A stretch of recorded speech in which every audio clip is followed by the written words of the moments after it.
guys, welcome to Hughes History and happy Valentine's Day to you. I love you and I love American history. So me and my new friend, I have a new friend named Sami Jarroush who runs a new YouTube channel called US 101. Check it out right there. Are going to cover the Valentine's Day Massacre to celebrate this beloved holiday. So why don't we giddy up for the learning and travel back to February 14th, 1929 and go get her done.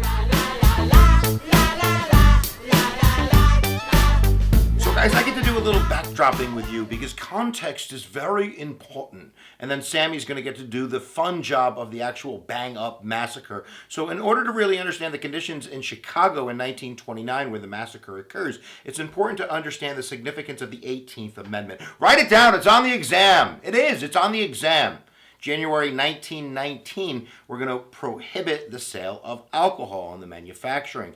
This is going to create ripe conditions for America's mobs to really grow at a tremendous rate. Now, they've always been involved in bad stuff. They've been doing gambling and extortion and prostitution and robbery, all that good, bad stuff for a very long time. But bootlegging was really profitable because people liked their bows and it was illegal. So the growth of speakeasies in major cities and probably small town America too is going to give the mob a real incentive to get neighborhoods, to get control. That's what creates the conditions for the violence because there's not just one gang, there's lots of them. And in Chicago, there's lots of them, but there are two big gangs, and this would be the North Side Gang, and this is where we have Bugs Moran. He's pretty much the leader by 1929. And then we have the Chicago outfit, the Italians, the South Side Gang. Johnny Torrio and Al Capone are running that gang, and Johnny Torrio was actually attacked personally by Bugs Moran as they started going tit for tat really in 1925 onward. They're killing each other off,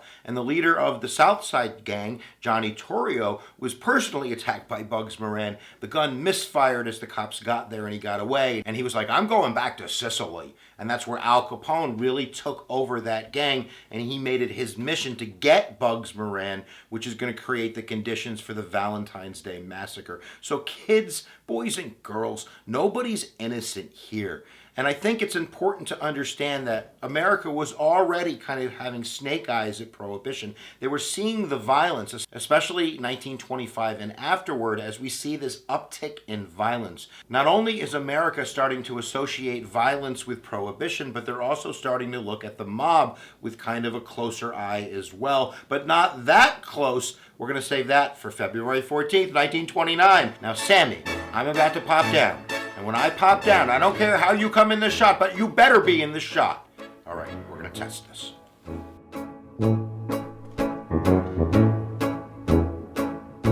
Yo, Hip Hughes History, Triple H, what up, man? You looking good this week, son, with that hair all coiffed into... I like you, looking sharp. Well, ladies and gentlemen, let me start off by saying that I am not a historian, but neither are you. So, how about we, the people, learn this stuff together?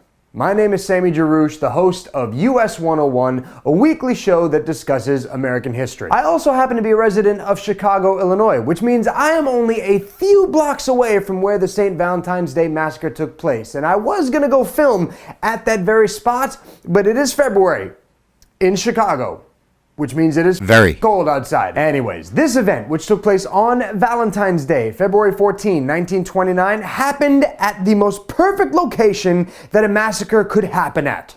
A parking garage. Specifically at 2122 North Clark Street, which, if you make your way to that location today, it looks like this.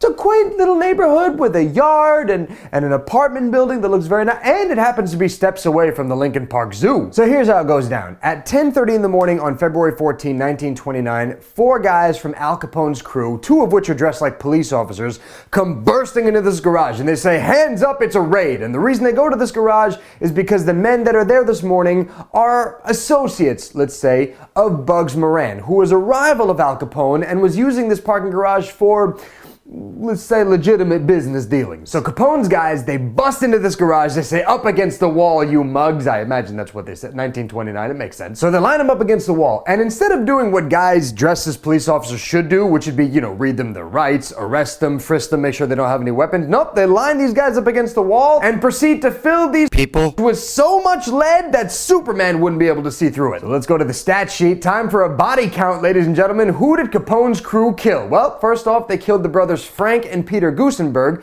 both of which, by the way, were enforcers for Bugs Moran. They also blew away Moran's second-in-command, Albert Kachalik, Moran's bookkeeper, Adam Hare, John May, a mechanic for Moran, Albert Weinshank, who was one of Moran's guys as well, and finally, Reinhard Schwimmer, who was not a gangster. He was just an optician that just liked hanging with gangsters because he thought it made him look cool. This is why you don't hang out with less than savory types, because you never know when you might get shot and killed in a Chicago parking garage all because you wanted to look cool. The more you know. But see, here's the thing about the massacre. Even though Capone's crew straight up murdered 7 guys and pretty much put the nail in the coffin that was the rivalry between Al Capone and Bugs Moran, turns out that Capone's crew didn't actually get the guy that they really wanted to kill. Apparently, the main point of this hit was to also kill Bugs Moran, who was supposed to be at the garage that morning, but he didn't show up because he slept in. See, kids, this is why you should tell your parents that you want to sleep in every now and then. Because you never know when you might wake up in the morning and accidentally avoid getting shot and killed in a Chicago parking garage. The more you know.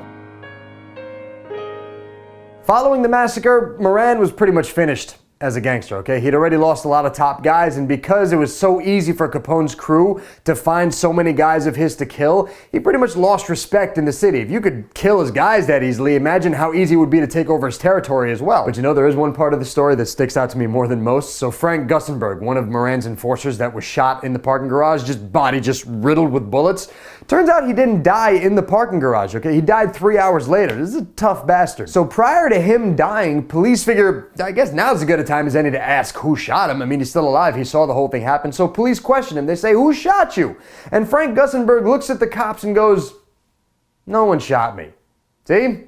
Even on his deathbed, still ain't no rat. So for this Valentine's Day, if you want to get a little bit close, a little personal, a little intimate with that sweetheart in your life, here's what you do. Here's my recommendation. You turn the lights down low, set a mood, throw on a little Sade in the background, you hold them close, and then you whisper into their ear, "Baby, I'm gonna tell you the tale of when 7 men got straight up murdered in a parking garage in the 1920s in Chicago. It was called the St. Valentine's Day Massacre.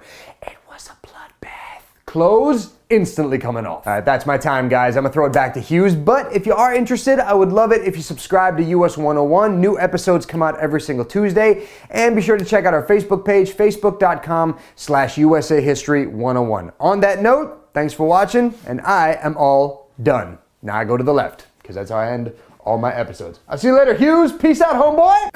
What do you guys think? I think you should subscribe to Sami right now in US 101 to get all that good stuff all of the time. Click the box. It's the right thing to do. This was brought to you by... All right, guys, let me finish the story because there is always a lesson to be learned. And really, the Valentine's Day Massacre, besides being an awesome story we get to associate with Valentine's Day, there is always a lesson. And I think the lesson in here is kind of threefold. Number one, we're going to have a critical eye on the mob, and especially the district attorney's office in Chicago, as they really focus on Al Capone, and they eventually get him for murder! No, they got him for tax evasion, but they certainly got him. Now, in terms of Bugs Moran, he escapes the day, but he doesn't escape his fate of having a very sad life afterwards. He ran the gang for a few more years, and then as the gang was taken over by more powerful entities, he kind of went back to his old days of robbing stuff and getting caught and ending up in prison and dying.